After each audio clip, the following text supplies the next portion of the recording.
Hello and welcome, y'all. I'm sorry. I guess I'm out of step with everybody this morning.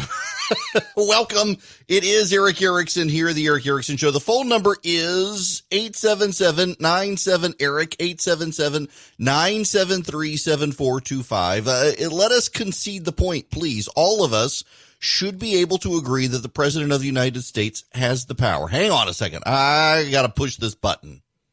Now, let us all agree that the President of the United States has the power, ability, and authority to send federal agents to protect federal property when states do not. That should be beyond dispute, and that is actually what's going on in Portland, Oregon. Even though I think the president should just let the place burn, even if they burn down the courthouse, allow them to deal with the consequences of their own votes. The president does have the right. If he wants to protect a federal property with federal troops, he is totally allowed to do that. He totally should be allowed to do that. He totally can do that. If the president is sending federal authorities to Portland, Oregon, to protect the federal courthouse because Antifa-type protesters want to burn it down, he has the constitutional authority to do that. Even if I don't think he necessarily should, I think he should just let the place burn to the ground and let them deal with the consequences of it there in Portland, Oregon. But I get it. You burn down the courthouse, it's going to be rebuilt, and taxpayers are going to have to pay for it, so let's save some money by protecting it. But he and the Attorney General have also announced they're sending additional federal help to cities around the country, Albuquerque, St. Louis, and Chicago, to help with an overflow of crime in those areas. First of all, why are people still protesting? Do they have nothing better to do? Is this the only way they're allowed to gather socially? Because you got to socially distance at bars and restaurants, so the hipsters need somewhere to go to drink, do drugs, and hang out. So they're protesting, but in the process, burning down buildings and stuff. I was opposed. Remember the Jade Helm thing? There was a fringe conspiracy on the right, that the Obama administration was sending shock troops to southern states in 2015. And people on the right were all whipped into a frenzy about it. I hear this is the problem. I had a problem with the Obama administration having police forces in the Department of Homeland Security. And I got a problem with the Trump administration having it. And I don't think that the president should be sending federal agents to help cities that are having unrest. Those cities and states should have to deal with it themselves. Those states have something called the National Guard that they can deploy. I don't think there should be federal Homeland Security forces. The president himself, under the Constitution, can take control of National Guard soldiers in states. I don't think we should have a federal police force under the Department of Homeland Security. I don't see where you have that in the Constitution. It's a constitutional issue. It's not a Republican or Democratic issue. It's not a conservative or a liberal issue. It's a constitutional issue. I don't think we should. And I think if the president is going to send federal forces to Chicago, Albuquerque, and St. Louis to help quell violence there, to assist local law enforcement, when the local law enforcement and mayors of progressive cities, when Joe Biden is president, want federal help to enforce their mask mandate, guess what? You're going to have the federal troops there to make you wear your mask, to help local governments deal with a nationwide pandemic.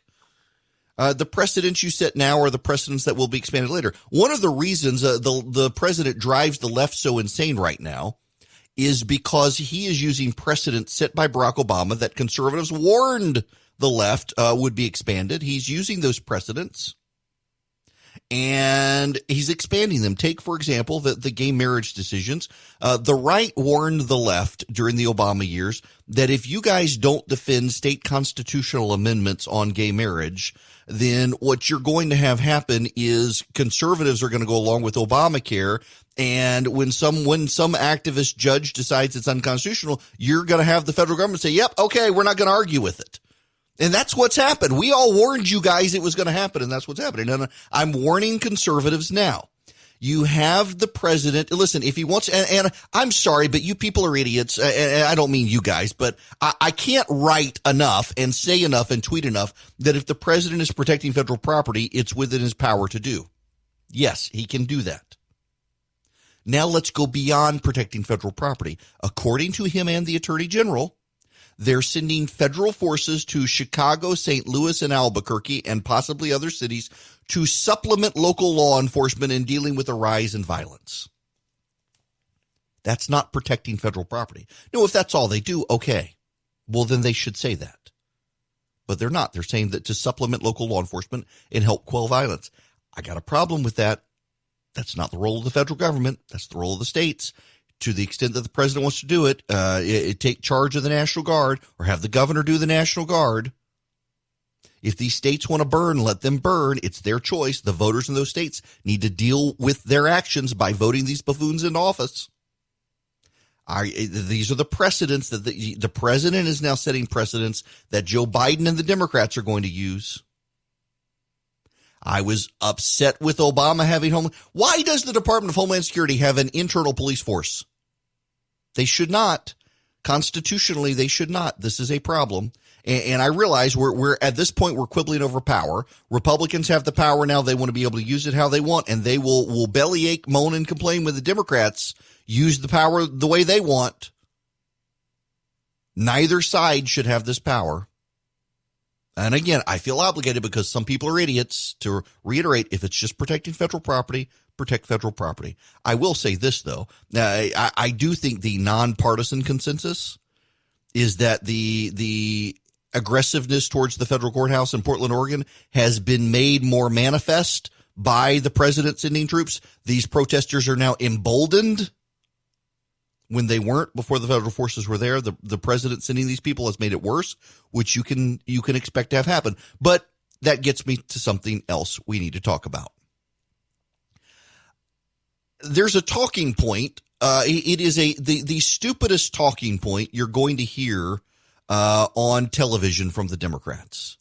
I'm sorry, y'all, but these people are blithering idiots, these Democrats. Let me go back to some of what I played yesterday. This is Whoopi Goldberg. We've sort of felt it a little bit when we've seen other sort of riots break out and we've seen them bust out troops. But this is different. This feels different. This feels like a planned attack against the American people. And it's very specific and it's very targeted. A planned attack against the American people. Woman, you're an idiot. Here's John Heilemann, a bigger idiot on MSNBC. He's a political analyst. The man, so he can say something like this. I would get in trouble if I made a short bus reference, but I should for saying something as stupid as this. Right. Mike, I haven't heard from the Attorney General either, although I'm going to guess that the Attorney General, given past practice, will be on Donald Trump's side here. Everything that's been said here, I think, is about this particular issue is right, but doesn't go far enough. Let's cut to the chase. And I don't want to be overly alarmist about this, but I think this is the time to be alarmist, knowing where Donald Trump stands right now politically, understanding where we are headed in this election. I think we are looking at potentially a trial run for a kind of genuine attempt to through intimidation and potentially through force to try to steal this election. Oh, I hope you people know what the letters FFS stand for. I can't tell you on radio. This is a political analyst who actually believes the president is using paramilitary forces as a genuine attempt to use force to steal the election. This man should be driven from the national media and shamed for the rest of his life for saying something so stupid. And then there's Maxine Waters, a woman who is never shy about regurgitating the stupidest things she's heard. The people of this country had better be worried about what we're seeing in Portland. We have these paramilitary police officers or whomever they are. They're federal officers or agents of some kind that's been organized by the President of the United States. He did not contact the local mayors. He did not contact the governors. He just sent them in. Who are these people? Why do they have these kind of uniforms on where they cannot be identified? We don't know their names. We don't have anything that identifies them. They have unmarked cars. They've been pulling people off the street and throwing them into these cars. I want to tell you, Joy, this is what you see in countries where you have dictators, in third world countries with dictators who have paramilitary that they can call out against the people anytime they want. As a matter of fact, it has been suggested that this is a trial run for the President of the United States, who may be organizing to not accept what happens when we have the election. If he's not elected, is he going to pull out? Oh, my goodness gracious. Wow. It has been suggested. Who suggested that, Maxine? What an idiot. This woman gets all this airtime. And here is Bobby Rush, a man so dumb that when surrounded by people with zero IQ, their IQ actually goes up because he's in the room in comparison to them. Listen to this. To me, what Trump is doing, he's picked up, dusted off, and he's a student of the Ku Klux Klan. All right, and this is nothing but a book out of the annals and out of the strategies of the techniques of Ku Klux Klan. You know, anytime you send, I don't care if they're federal agents, I don't care whatever they are. Anytime you send an armed militia, armed group of basically white men, we have not seen any blacks in this contingency of federal agents. But anytime you send a group of armed bandits, outlaws, no in a uniform, no names, no insignias, no identification, and you just snatch up innocent people or innocent people, man, and you take them and you take them off to some unrecognized, unknown place. You are really terrorizing it. Oh, good Lord. Methuselah speaks. Let me give you the transcript reading because I realize Bobby Rush, he's been in Congress for so long. I mean, the man is a walking corpse. Let me read you what he actually said. I just know that's what Trump's game plan is. Trump wants to instigate a race war. He wants to have black folk fighting white folk so that he can rise up and say, I'm the real grand wizard of the Ku Klux Klan and I'm the president, reelect me. These people are stupid. And here's Eric Holder playing into it as well. Are you concerned about that these paramilitary forces will be used to suppress the vote using intimidation and fear? I mean, if you'd asked me that question about any other president, I would say, of course not. That's the script from a very bad movie. But this administration, this president has demonstrated that they have a capacity to go lower than we can even possibly imagine. So, yeah, I think we have to be concerned about that. His attempt to talk about mail-in voting and all the fraud that is associated with it is factually incorrect. He's just trying to set up a situation where he has the ability to delegitimize a vote that he might lose. If he loses, and I expect that he will, then we have to be prepared for what he is going to do in the immediate aftermath of such a loss and what he'll do for the time period between the election and the inauguration of the next president. We have to be prepared for things that this nation has never faced before. And unfortunately, that could involve the use of these forces. Who knows what he'll do, and the people who are as part of his administration will support him in doing. At least he sounds smarter than the two members of Congress. But let's review the transcript. If he loses, and I expect that he will, then we have to be prepared for what he's going to do in the immediate aftermath of such a loss and what he will do for the time period between the election and the inauguration. We have to be prepared for things that this nation has never faced before. And unfortunately, that could involve the use of, these forces. Who knows what he will do? Can you imagine if Republicans had gone on Fox News and said this? Brian Stutler, he would be like the dude who looked in the Ark of the Covenant in the Raiders of the Lost Ark. He would instantly melt and his eyeballs would fall out. He would be, can you imagine if Republicans had said what these Democrats and political analysts have said? The media would be melting. I can't believe you would suggest Barack Obama would do that. But they're perfectly fine saying it about Donald Trump because they actually believe it. Your ABC, your CBS, your NBC, your CNN, they'll give the Democrats a pass on bat poop crazy because they themselves have been broken by Donald Trump and they themselves believe it. Listen, when we come back, I'll tell you why the president actually is doing what he's doing. There's more to it than what you superficially may realize. It's not just about protecting federal property. And frankly, politically, it's actually pretty genius. And the fact that the media is so broken and so hating Donald Trump, they're willing to believe the rabbit hole conspiracy theory instead of what's actually going on. And that works to the president's advantage. So I apparently played an outro for the evening show and the morning show. You'd be surprised the number of times I played the morning show outro for the evening show. It's payback unintentionally. We'll get that sorted out. The Democrats have gone so bat poop crazy in trying to figure out what Donald Trump is doing. Let me clue them in, and some of the rest of you. Yes, the president superficially is sending federal forces to Portland to protect federal property. And he is sending federal troops to Chicago, Albuquerque, and St. Louis to help local law enforcement that have requested federal help. Here's the issue.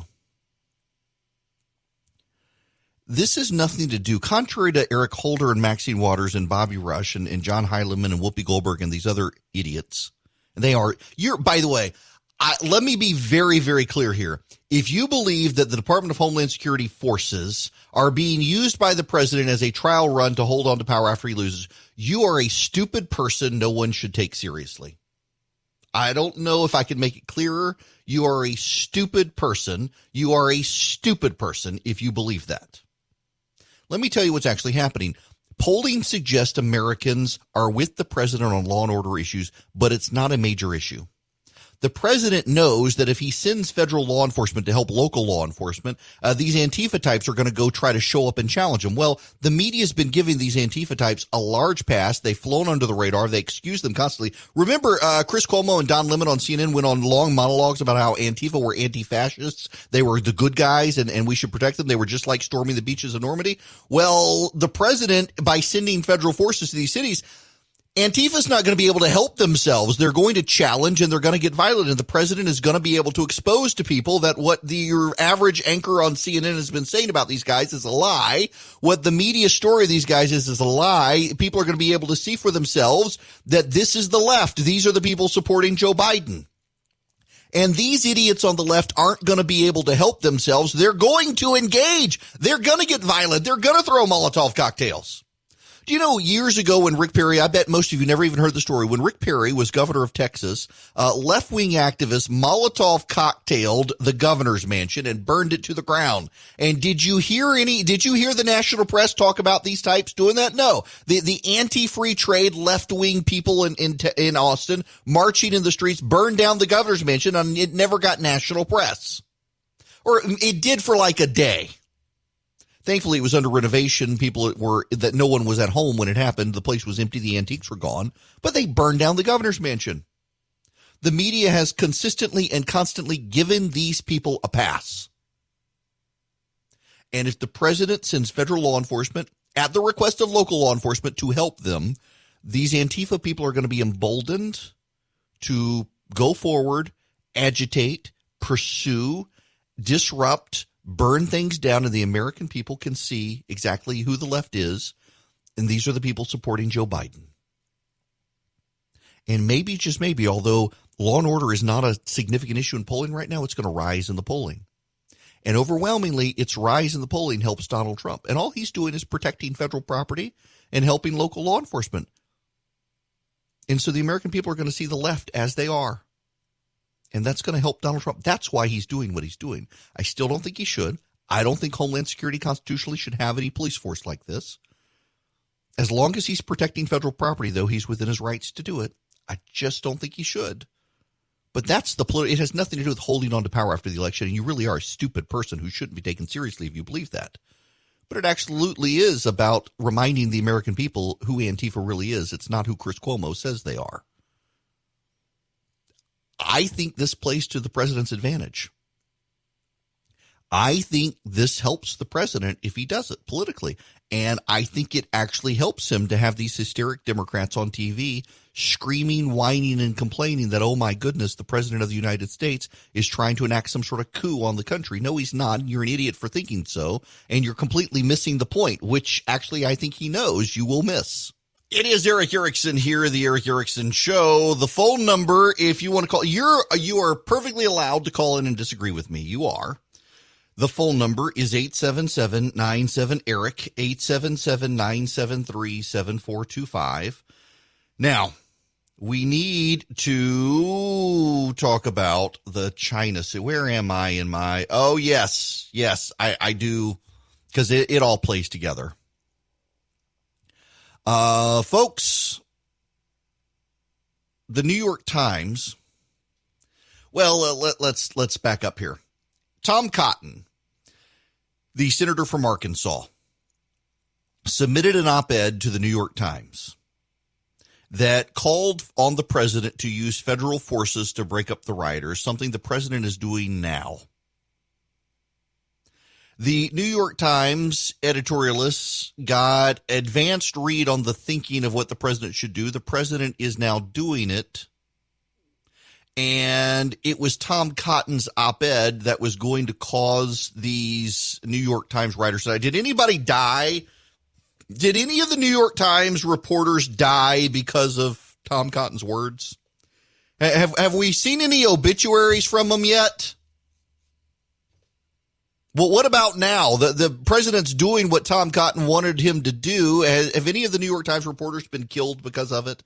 Because they told us it was going to happen, and some of you are going to be disappointed if they were wrong. Were they lying? I mean, some of them, if they all live, then, I mean, clearly something is wrong at the New York Times, that if all of their reporters managed to survive this, because they said they were going to die. Were they liars? Did they lie?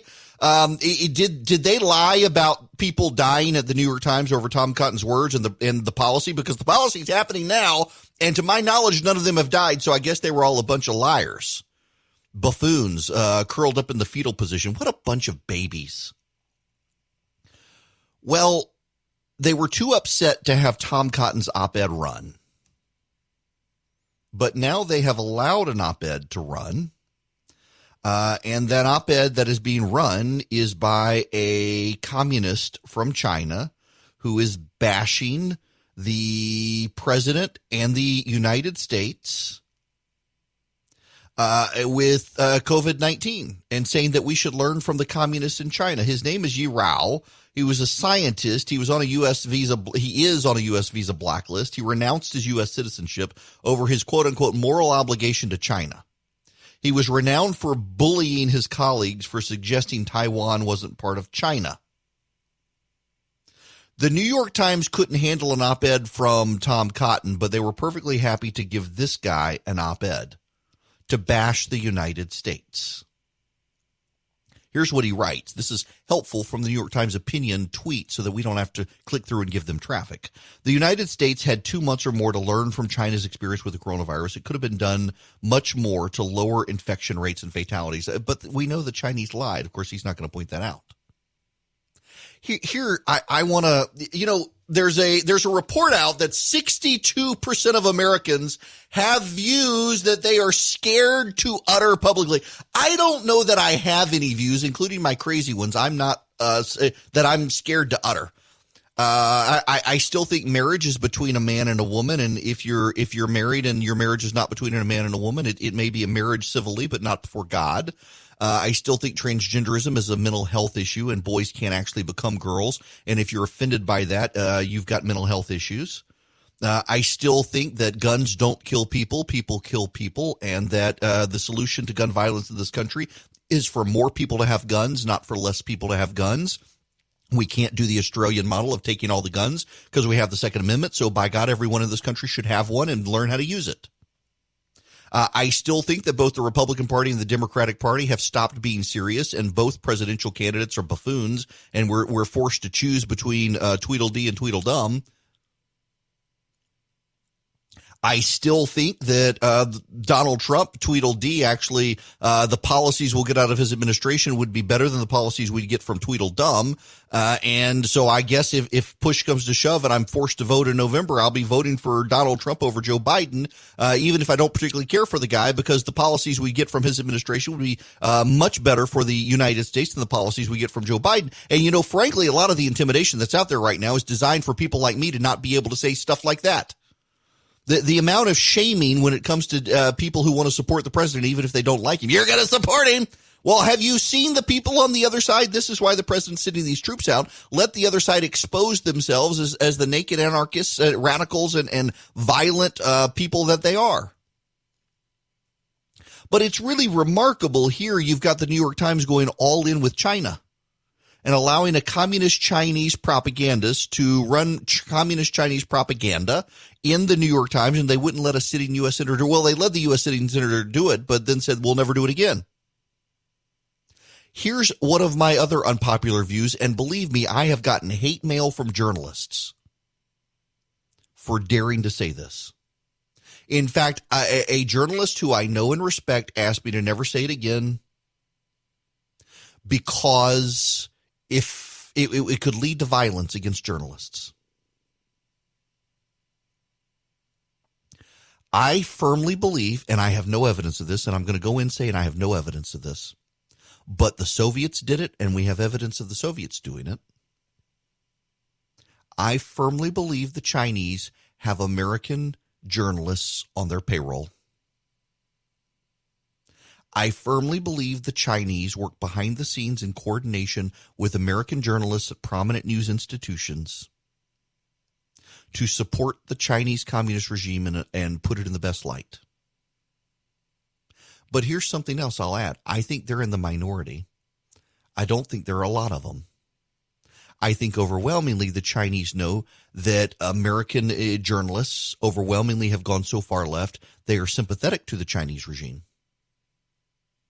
When you hear that the Chinese are tearing down churches and rounding up Uyghur Muslims and putting them in concentration camps, there are members of the American media and the Fortune 500 who think good riddance. They're scared to say that in public, but privately, they think that they have deep contempt for religion, and they think it's a good thing to see communists exterminating people of faith. Because people of faith are a dangerous mythology that perpetuate homophobia and bigotry and the like, according to them. And so good riddance that they're being exterminated and good riddance that their churches are being torn down. There are people in the press and people at the NBA and the like who think this sort of stuff. You know it. You know it. I am convinced that there are sympathetic allies to China within the American press. Look at the New York Times running an op-ed from a communist propagandist who's on a blacklist in this country, and they won't run a sitting U.S. senator's op-ed if it offends the sensibilities of New York Times writers. And look at the New York Times and other outlets running interference for TikTok. TikTok, we know from intelligence reports, we know this for certain. It is beyond dispute at this point that TikTok, the app your kids use to make silly videos, is being used by the Chinese communist regime to spy on you. With the update of Apple's operating system to iOS 14, which is coming out soon, a lot of people are running the beta. People discovered that anything you put in your clipboard, you copied and pasted on your phone, any of that was being sent back to China for the communist to peruse. If you copied a username and password, it was being sent back to China through TikTok. It is a surveillance operation, and they claimed it was a bug. It wasn't a bug. They were doing it with anything you copied in your clipboard. TikTok is a Chinese communist surveillance system. It has embedded into this country. It should be banned. And you have writers at the New York Times upset that the U.S. government may ban it because it's just so fun to use. You have China right now looking at hiring 10,000 Americans to work for TikTok and a bipartisan lobbyist mechanism where they are trying to hire Republicans and Democrats in Washington to lobby on behalf of TikTok to preserve it. Think about that. You have a Chinese communist regime hiring former aides to Republicans and Democrats in Congress to go lobby their former bosses to keep TikTok's existence going in the United States. The Chinese are trying to use the great benefits and freedoms of our system to prop up the communist regime in China and censor. You have the NBA Mark Cuban, who is perfectly willing to mouth off about social justice in the United States, making millions of dollars because of the NBA's involvement with China, and can't bring himself to utter the words free Hong Kong or ask questions about the Uyghurs. It's just a political thing. If you haven't seen the video, there are multiple videos that have leaked out of China of the Uyghur minority. They are a Muslim minority in western China. China took over their provinces. They are rounding them up, blindfolding them, and loading them into trains. They are sterilizing the young women of the Uyghur population so they cannot procreate. Those who do have children, they're taking the children from the parents to indoctrinate them into communism and get rid of their faith beliefs.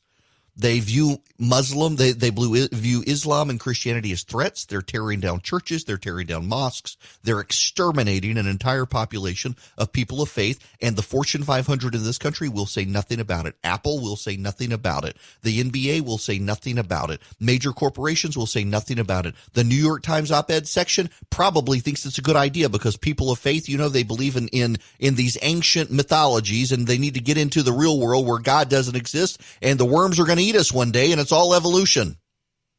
And turtles all the way down.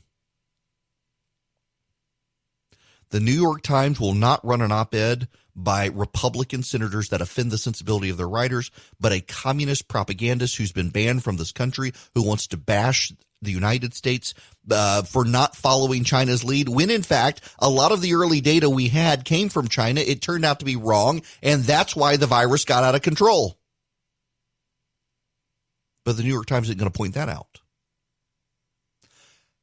It is my belief the Chinese government has American journalists on its payroll, but by and large doesn't need them on the payroll because so many of them are already sympathetic to Chinese positions and would personally like to see the ending of the United States experiment.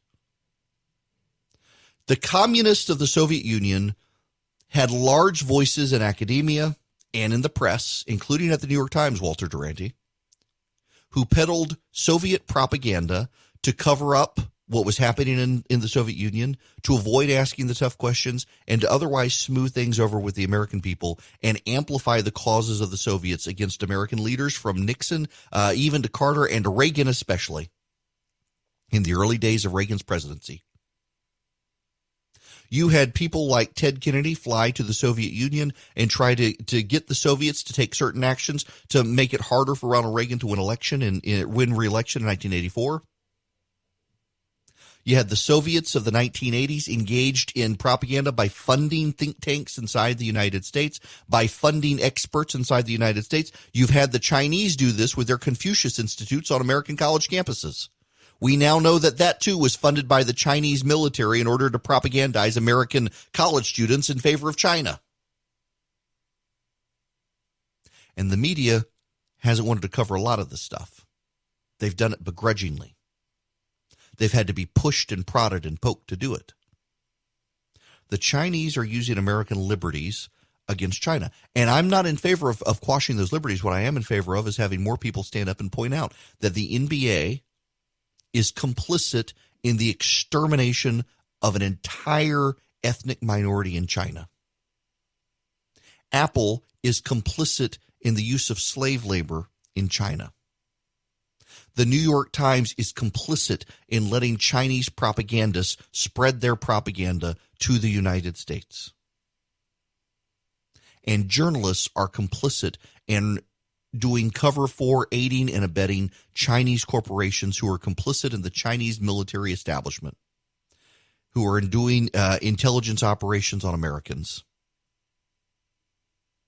And the media doesn't want to point it out. They get offended when you suggest it's happening. Oh, no. You can't say you're going to make more people turn on the media. You shouldn't say this. This is irresponsible. No, what's irresponsible is allowing Chinese propagandists to peddle their propaganda in the New York Times when you won't allow an American senator to do it. And what's irresponsible is giving the NBA a pass, saying, oh, well, they speak about American social justice. They're making millions of dollars on China while China is exterminating an ethnic population, and none of them will speak up about it, and the media itself doesn't want to. And here's the thing, CNN, to credit some CNN, Jake Tapper, Wolf Blitzer, they both have done studies. Anderson Cooper has as well. Some of them won't, but CNN is owned by Warner, which owns Warner Brothers, which needs access to the Chinese movie market.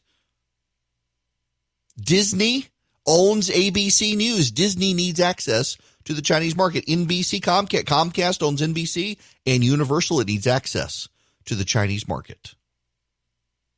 CBS, Paramount, Viacom needs access to the Chinese market for box office sales. Just how critical do you think they can be of the Chinese when their fortune depends on access to the Chinese markets? Do you really think they're going to put truth-telling ahead of profit? Do you really believe that these American news organizations that lean left to begin with are going to be really upset that the Chinese are exterminating religious minorities? Do you really believe that? Because if you do, I got a bridge to sell you. Hello there. It is Eric Erickson here. So, okay, I don't know if you've heard, Taylor Swift has announced a surprise studio album. It apparently drops tomorrow, the same day Kanye West's album drops. Now, for those of you who don't keep up with this stuff, God bless you. You are my heroes. I happen to have kids in the house, and we keep up with this stuff. So Taylor Swift and Kanye West don't like each other. Kanye West has taken digs about Taylor Swift in the past, and so he doesn't like Taylor Swift. Taylor Swift doesn't like him. I forget exactly what it is, but at some point in the past there was an exchange of messages, some conversations, some such, and Kim Kardashian, who is married to Kanye West, that leaked everything, and it put Taylor Swift in a very bad light. She doesn't like Kanye West, and she did an album, and she took some explicit shots at Kanye West. Kanye West, of course, they've had issues in the past before all of that, including at some award show. And so Kanye West, in the run-up to the release of his album tomorrow, has been going through mental meltdown on Twitter and announcing he's running for president. And y'all, don't be fooled by this. This is all part of a PR stunt. He is playing people. Kanye West is playing people on this. He's not running for president. I think he does have mental health issues and needs a lot of prayer. Clearly something is going on, but this is all part of getting attention as his album comes out. Well, we've known now for a couple of weeks the album was dropping, and late last night it was announced, or early this morning it was announced, Taylor Swift, too, is going to drop a surprise album tomorrow no one knew was coming, on the same day Kanye West's album is supposed to drop. And the feud is on. And the dividing lines on social media have shaped up, the Swifties versus the Kanye West fans. Now, I have a huge Taylor Swift fan in my house, although the last album didn't go over well. We'll see. I suspect that her current new album is going to be another album broken by the president, which won't be worth listening to. Nonetheless, it's interesting to see the feud between the two and how people in social media react to this sort of nonsense and PR grabbing and attention and how people use social media. It's like, the president uses social media to get attention for stuff, and you may not like it, but the president is actually very much masterful at getting people on social media to pay attention to him in ways he wants. Of course, sometimes in ways he doesn't want. But doing what he can. And I just think that we should probably burn down Twitter and never get on it again. And I'm kind of stuck right now, given what I do for a living. But nonetheless, on the Kanye West stuff, remember his last album, the Chick-fil-A stuff and all of that? I listened to the album. It was impressive, just from a faith perspective. It was impressive that Kanye West was willing to do an album on faith explicitly, and he's clearly been being discipled by a Christian pastor. I don't know the guy, but I've got several friends who are friends of his say the guy is just a great pastor, and that Kanye West was not coming to, if he came to church, he was sitting in the back, he was meeting privately, it wasn't for show. He clearly has been exploring faith. I'm always hesitant though when prominent celebrities kind of come out as Christian, because the demands of culture into which they thrive and where they've made their success are so hostile these days to Christianity. Very hard, I think, for them to navigate, very hard for them to move around. A lot of Christians don't want to show a lot of grace, even to Christian artists who try to transcend into the cultural mainstream. Look at Lauren Daigle, who a beautiful voice, great Christian albums, transcends into the mainstream, does a Billboard interview. She clearly wasn't prepared for the coming issue when they were going to ask her what she thinks about gay marriage, which, of course, to be accepted into Hollywood and the crowd, you got to say, oh, yes, I'm all in favor of it. And she said she didn't know.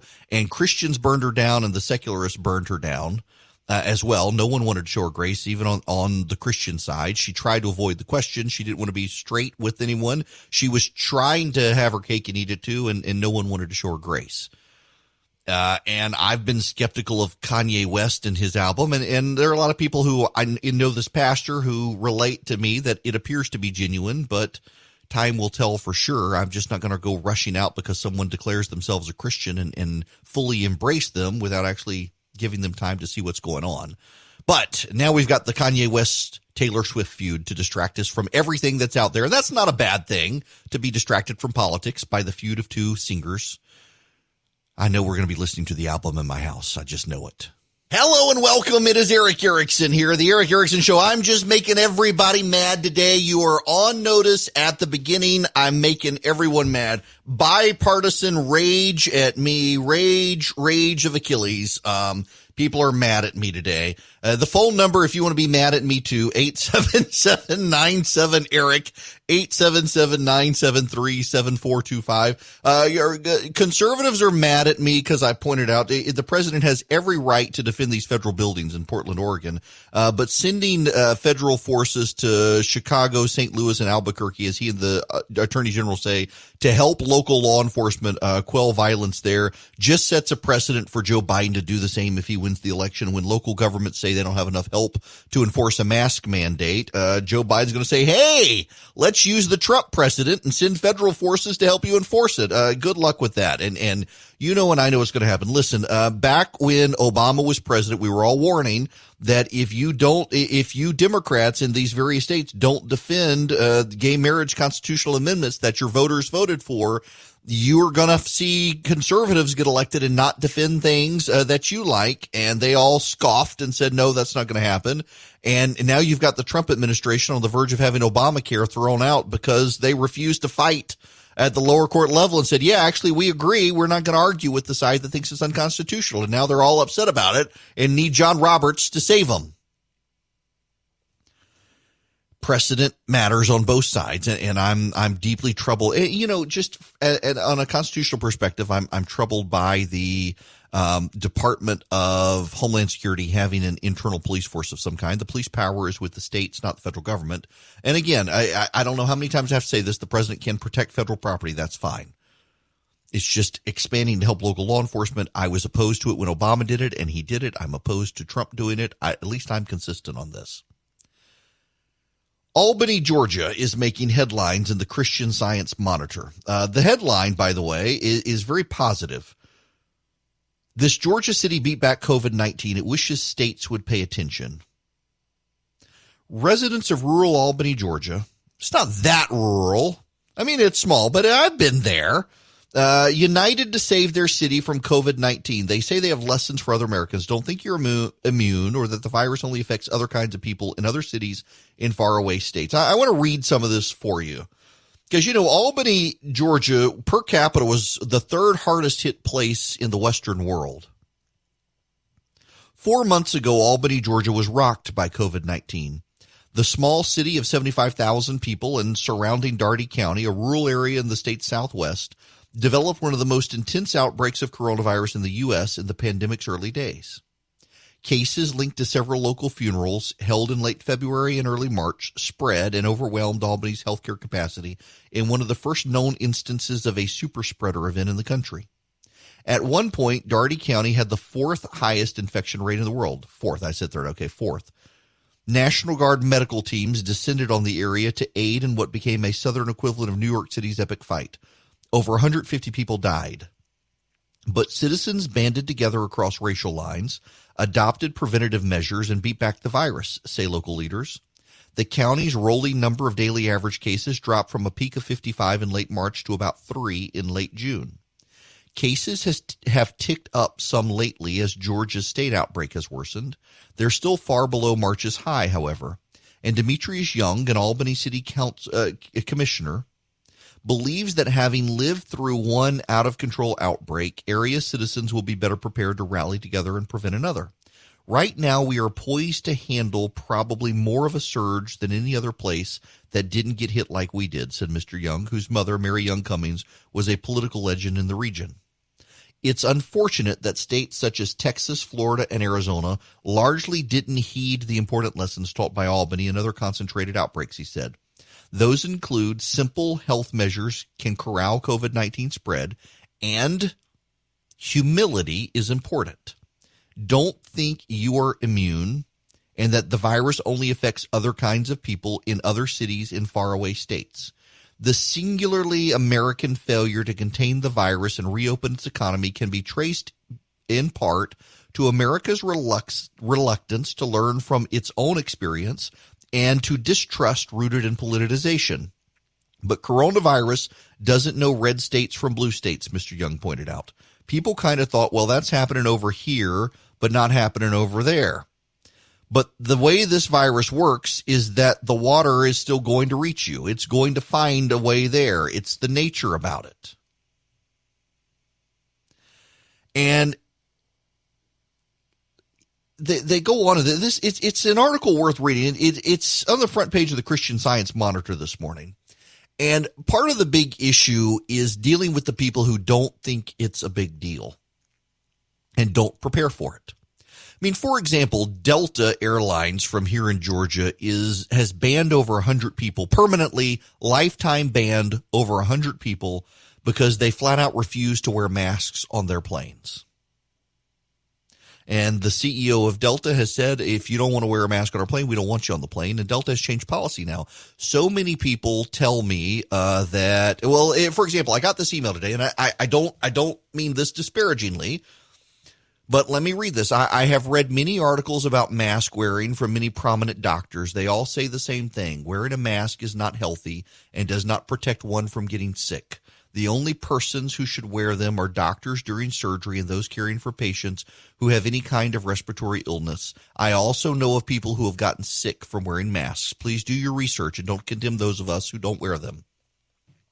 I get that on a daily basis. There are prominent doctors out there who believe that autism causes, or vaccines cause autism. There are some of you who believe that. There's no actual real scientific data that shows the correlation. Correlation and causation, I should say. Causation. There's some correlation. There's no causation. There is, listen, in my church, among a lot of friends of mine, a strong belief in essential oils, but I encounter people now on a daily basis who believe that essential oils cure cancer. And they have scientists who will back them up. They have research papers that back them up. You can go on the History Channel every year at this time and see real experts, real certified scientific physicists and rocket scientists who will tell you that we never landed on the moon. And a lot of people, because things have gotten so politicized, do go out and search for information on their own. And inevitably what happens is they find the people who tell them what they already think is true, and they don't question it because they already think it's true. And here's the scientist telling them what they think is true. Whether it is or not is irrelevant. And one of the lessons from Albany, Georgia, is that a lot of people early on thought that this wasn't going to happen here. It wasn't going to happen to us. And then when it did start happening, well, it was the black community.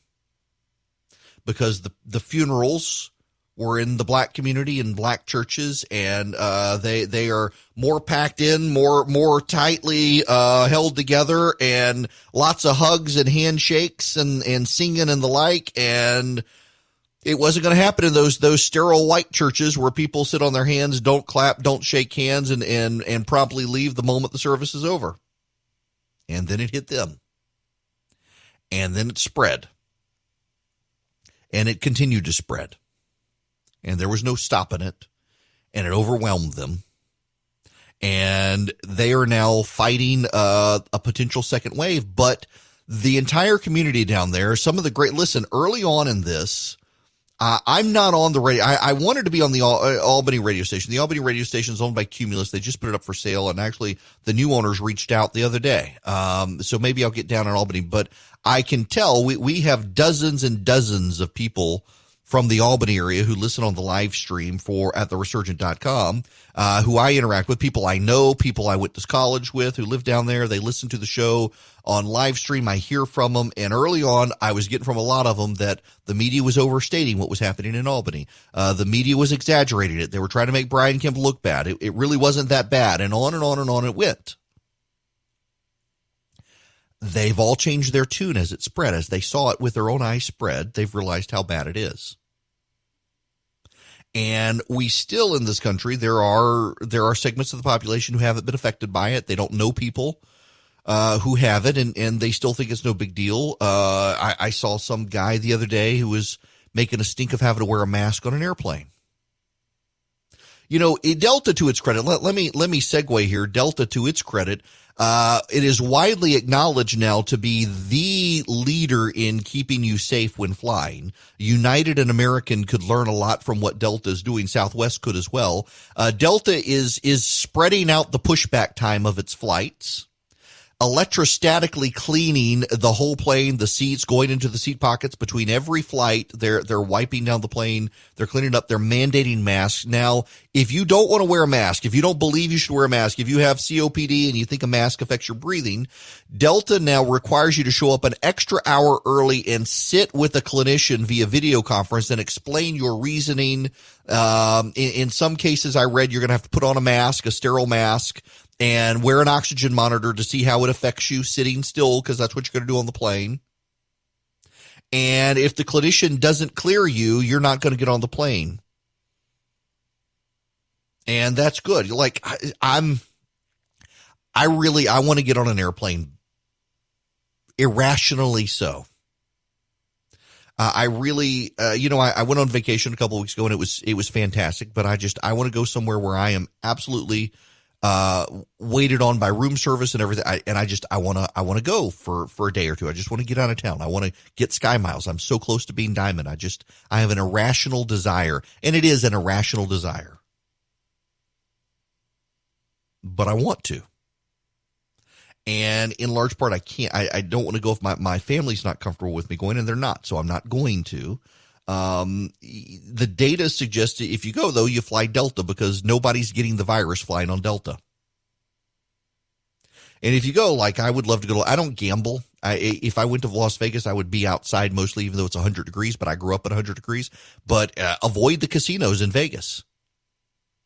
Avoid the strip clubs in Vegas, of course. Avoid the crowds in Vegas. In fact, there aren't a lot of crowds in Vegas, but where there are crowds, particularly at the pools, even though they're outside, people are crowding in. They're getting the virus. And there's responsible behavior and irresponsible behavior, and there is an irrationality to all of it with people's behavior. You, in large part, are going to get the virus because of your behavior coupled with the behavior of others. And that is one of the lessons they learned in Albany, Georgia. That everybody has to do their part. And there are still a lot of people out there who don't think it's a big deal, who aren't doing their part, and they're causing impact for other people, which is why you should be avoiding crowds.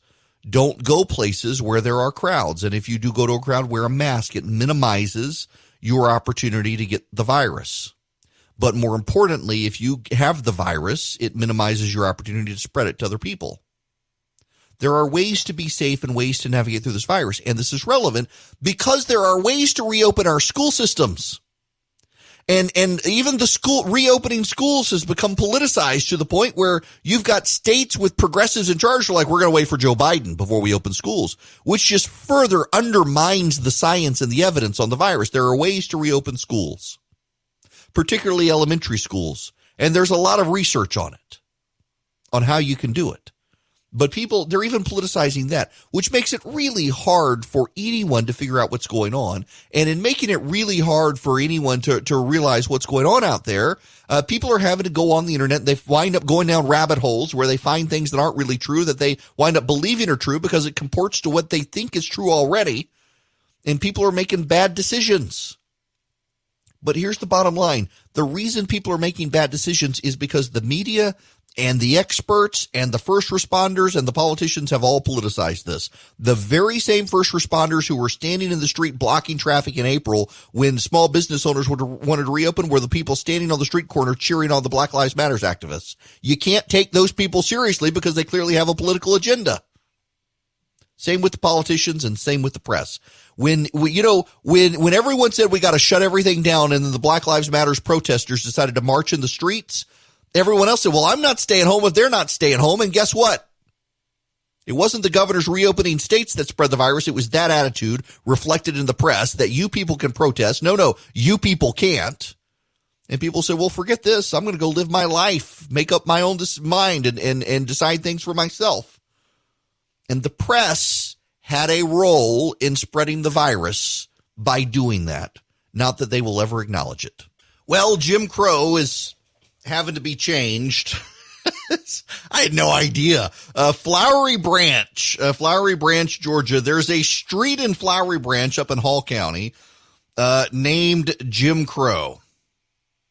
No, not that Jim Crow.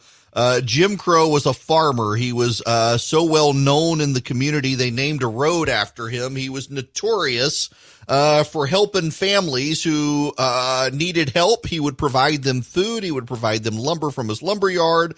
If a family couldn't afford a casket, he would help them build caskets. He was that well known and that liked, transcended racial boundaries in Hall County. He was that popular. And so the Hall County Commission named a road in Flowery Branch after him, the Jim Crow Road. His real name, everybody called him Jim. His real name was Glennon C. Crow. And so they're going to rename the road, G.C. Crow Road, which is a mouthful to say, G.C. Crow Road, as opposed to Jim Crow Road. But I mean,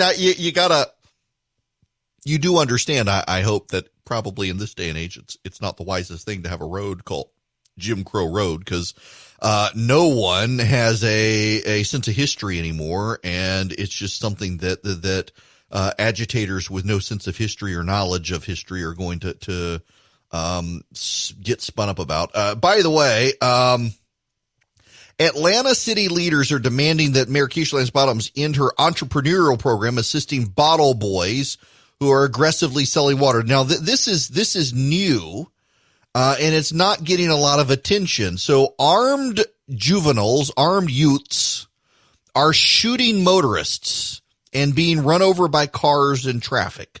They're particularly targeting luxury vehicles. Let me read you this from Fox 5 Atlanta. An Atlanta city leader says the practice of allowing children to sell water at busy intersections is not working and needs to be ended. The call by the Atlanta City Council President Felicia Moore comes amid scattered acts of violence. They're called the Bottle Boys. The activity is not brand new. What has changed is that the public is giving the boys so much money, whether or not they take the water or the Gatorade, that many of them turn aggressive and they're swarming cars in large numbers trying to make sales. Frightened motorists refuse to roll down their windows. And a few of the boys have retaliated, hurling water-filled plastic bottles at those vehicles. The boys are going to get hurt or they're going to hurt somebody. I know for certain, I know one person who had one of these kids brandish a firearm at them. They did not fire it. There have been isolated incidences and urban legends of people, of some of these kids shooting guns at cars. I've heard that it has happened from people I trust, but nowadays you hear things on the internet, you circulate it and think it's true. But this is becoming a problem. A 9-year-old bottle boy has been struck by a car while selling water in Buckhead. He was struck over the weekend in Buckhead. He's one of the youngsters who was trying to sell the water. He did not get seriously hurt. A motorist stopped initially, but then left the scene. Critics are complaining about the bottle boys. Now, if for those of you who haven't been into Atlanta, and I'm down in Macon, but my office for my evening radio show is in Atlanta, and I get up there about once a week or so just to be in the office. And on 17th Street, if you've ever been to Atlanta, 17th Street, that's where Atlantic Station is. I've got to get off there, and at the corner of Spring Street and 17th Street in Atlanta, there are these bottle boys. They are young black boys, 8 to probably 14 years old or so, and they stand out there, and they're rushing back and forth across the street trying to sell bottled water to people. Well, people have been giving them money. Well, now they're swarming luxury cars thinking that they may not sell the water, but someone's going to give them money. And they've spooked a couple of people, and more than a couple of people. They've spooked people who drive off. In at least one instance, and I know the person it happened to, one of these kids, when the guy said no, brandished a gun at the guy.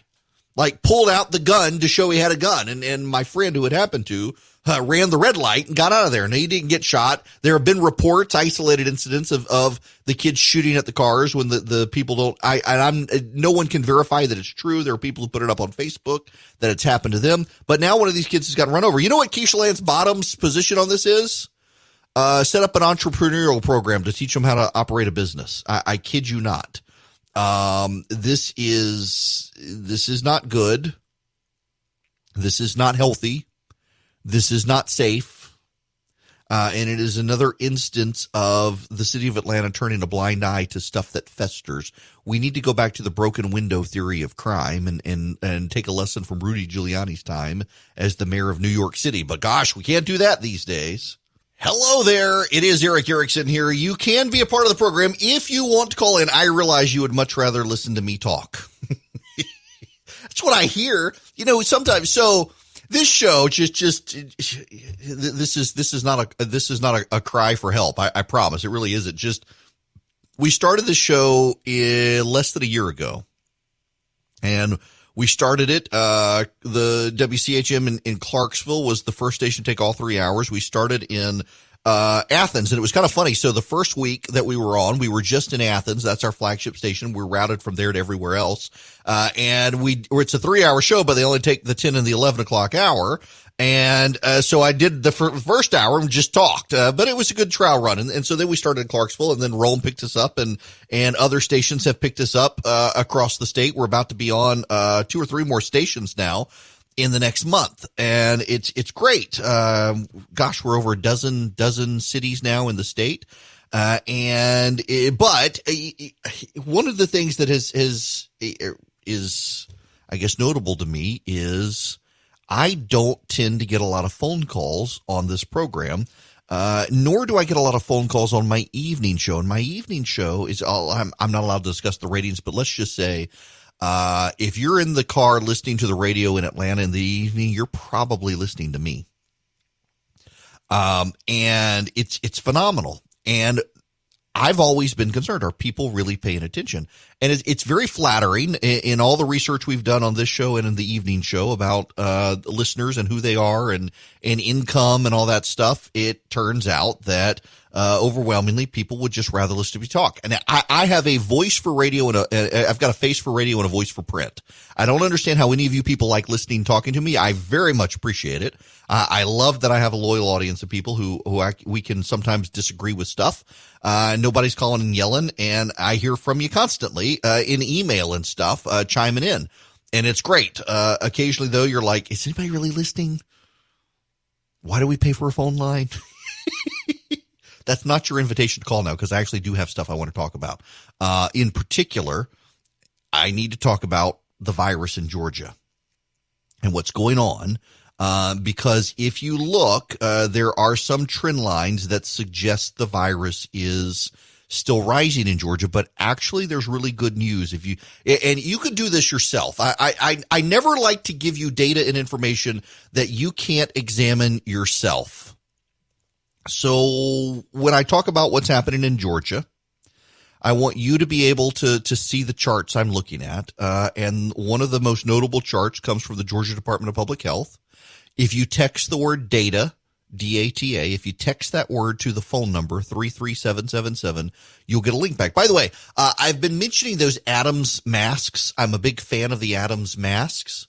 And they're cloth masks, but they're lined with antimicrobial metals, silver and copper, among other things. They're very, very good masks, very good quality, very comfortable as well. And if you text the word data to 33777, you'll get a link to that in addition to the Georgia Department of Public Health website. And I'm looking at the Georgia Department of Public Health website, and there has been a huge spike in the numbers. In fact, in the 14-day window for the rolling average, we had 5,033 cases on July 20th, and that was pretty big. But then that was July 6th.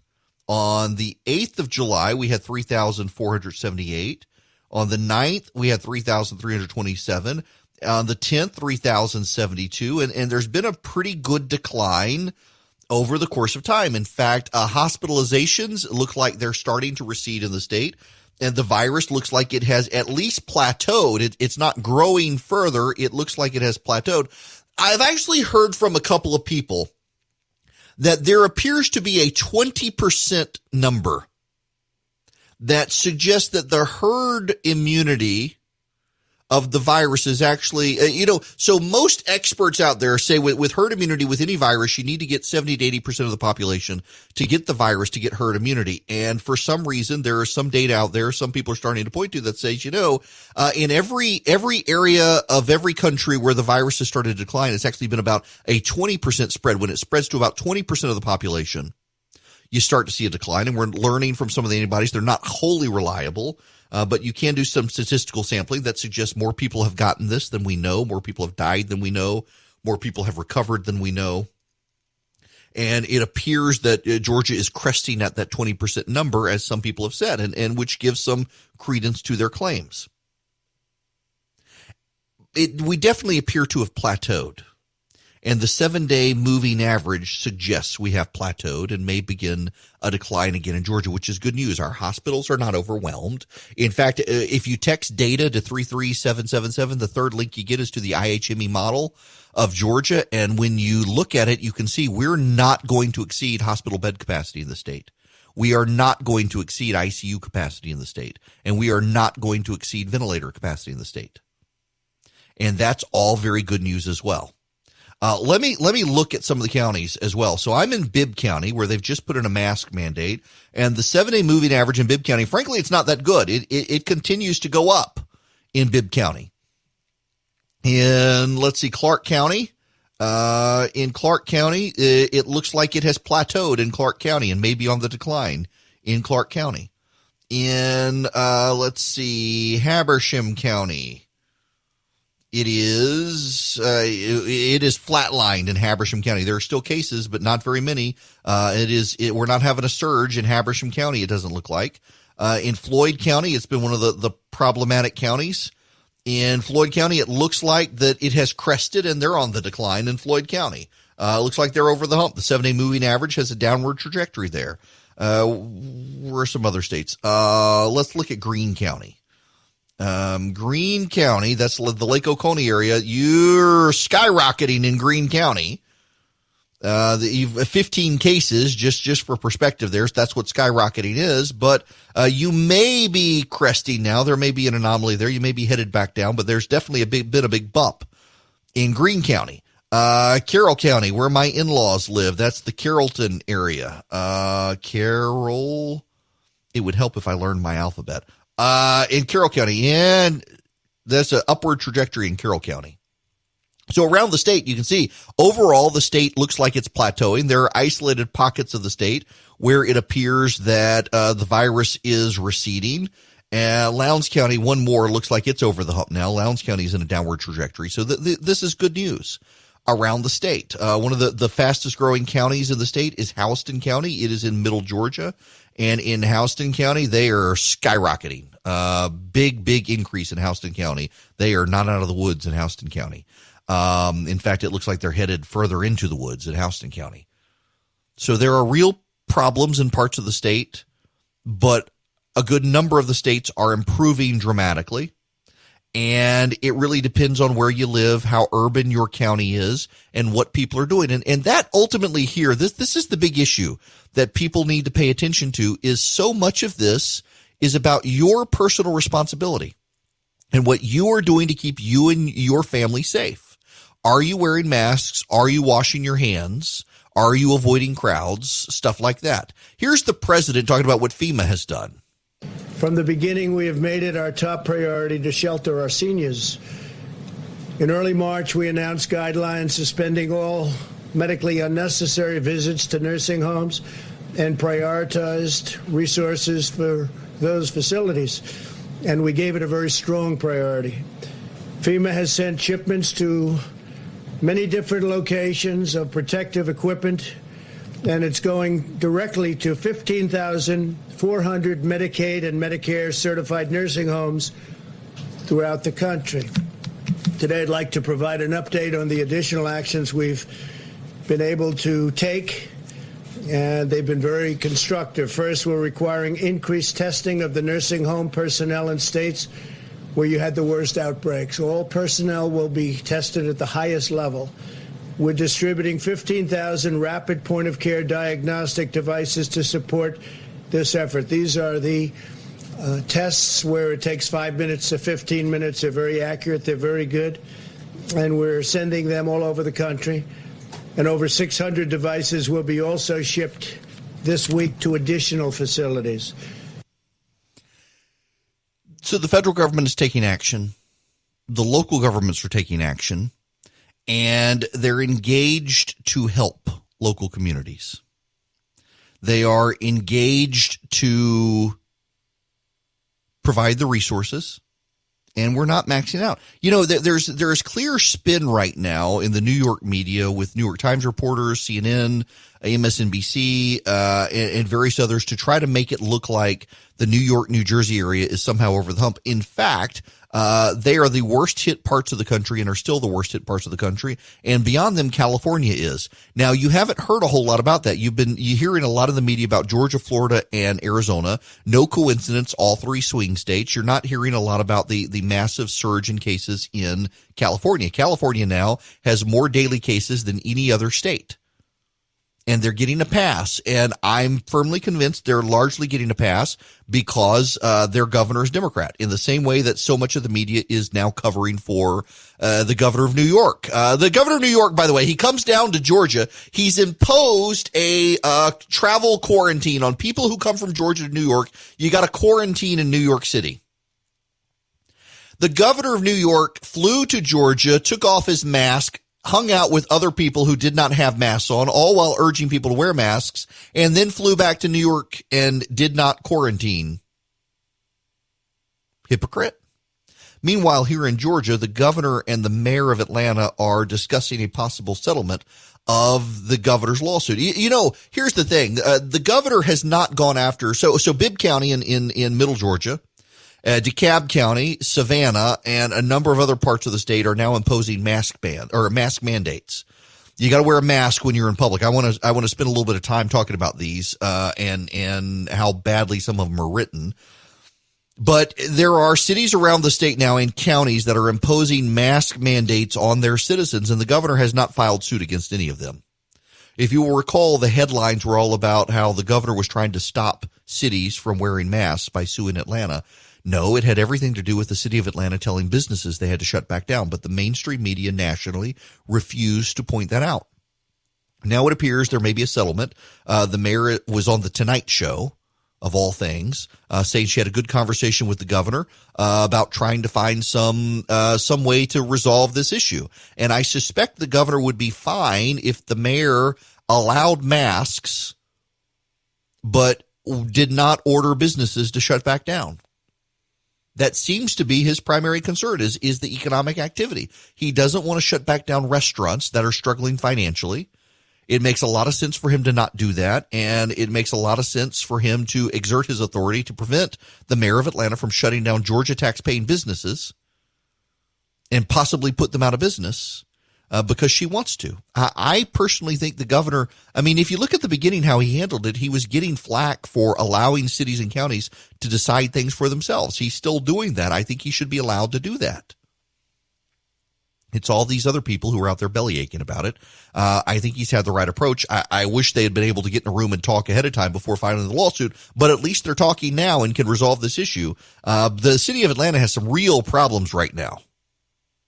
And getting into a fight with the governor is something the city of Atlanta does not need. And if they can find some resolution to it, that would be good. And it will help the rest of us in the rest of the state deal with this issue as we move forward, as more and more cities want to do mask mandates. Hello there. It is Eric Erickson here. I want to talk about the mask mandates around the state of Georgia. Let me focus on the one I'm most familiar with, which is the one here in Bibb County where I am in the middle of the state. You know, as an aside, one thing I think that Bibb County should do, man, you couldn't do it these days, though, could you? It'd be so politically incorrect. There should be a ginormous monument. I'm talking like a giant Corinthian column you can see from miles around, with a pre-Catholic priest on top of it and a gold cup, where they pump up water from the Ocmulgee River and they pour it out. I've always thought if I was a billionaire, I would fund this sucker. It's just a giant column with a spotlight on it. Where you got a priest on top and he's got a gold cup tipped over and water from the Ocmulgee River is pumped up to it and poured out and the kids can play under it as the water comes down. Now, why would I say that? Do you know that the very first baptism performed in North America happened on the banks of the Ocmulgee River just south of the city of Macon? History. It's worth commenting on. It's worth remembering. It's worth memorializing. There's a marker somewhere where it supposedly happened, but man, there should be a big monument to it. Of course, nowadays, the Antifa would come tear it down, or at least try to. But nonetheless, so I'm in Bibb County and they have imposed a mask mandate, the county commission. It puts the sheriff of the county in an awkward spot. The sheriff has been deputized by the governor to enforce the governor's order, and the governor's order says local governments can't be more strict than he is. So the sheriff technically can't enforce the order of the county commission. It makes it unenforceable by and large the way they've structured it. But there are some problems with it and some good things with it. First of all, they, like all the others, have made sure to exempt religious worship, which is good. No reason to pick a fight with churches anywhere in Georgia. But one of the bizarre things is you've got to wear the mask in your car if there are people who are not your family in the car with you, which is just stupid on stilts. If you're in your car and you're wearing the mask and you got non-relatives in the car with you, you shouldn't have to wear it. Now, you should be able to specify that if you're in your personal vehicle, you don't have to wear a mask. But they're not doing that. It just the whole thing is crazy there. And then, of course, if you're walking about in society, you're supposed to wear your mask as well. Well, if you're walking down the street and there's no one around, why do you have to wear the mask? Now, I realize one reason they want to do that is because people are stupid and people will think, well, I'm walking down the street. Never mind the 5,000 people around me. I'm not wearing a mask. So they do have to write it for the stupidest people out there to be able to comply with it. And I get that. And I want to show them a measure of grace in this. Everyone else, this is new territory for everyone. But if I were writing a mask mandate, let me give you the parameters of what I would do. Upon entrance into a business, you must wear the mask. Upon entrance into a governmental entity, you must wear the mask. If you are surrounded by people, you must wear the mask. If you're in your own home, if you're in your own car, if you're by yourself on the street or by yourself and the gym is completely empty, don't wear the mask. Now, that's really actually hard to write, but that's the actual guidance that's out there. Like, so I go to the gym and I pay extra so that I can use the gym without anyone else around. It's me and the trainer, and we stay 6 feet apart from each other right now, given what's going on. And I just don't know that I'm going to wear a mask at the gym. If I went to a gym and there were a bunch of people around me, you're absolutely right. I wouldn't go to the gym. If I did, I would wear a mask, but I'm not going to go to a gym where there are a bunch of people around right now. That's one of the advantages, frankly, that these CrossFit places have, is that they're so scheduled and programmatic that you don't have a horde of people in the gym at the same time. there are ways to do it, and frankly, people just should. And these articles, you do realize, those of you who are reading articles that tell you you don't have to wear a mask, you've just sought out the experts who tell you what you want to hear. I may be the only person in America who has changed his mind on masks, because I was telling you early on, the experts said don't wear masks, and so don't wear a mask. There was no reason to go buy masks. I didn't buy a mask. And then the data actually changed. And when the data changed and the science changed and the opinion of the scientists changed, I changed too. The dogmatic belief of people who early on, well, everybody knew you needed to wear a mask. No, actually, they were all saying not. There's no reason to be arrogant about it. And for those who have always said no one should, and people are going to get sick from it. Yeah. People do get sick from wearing masks.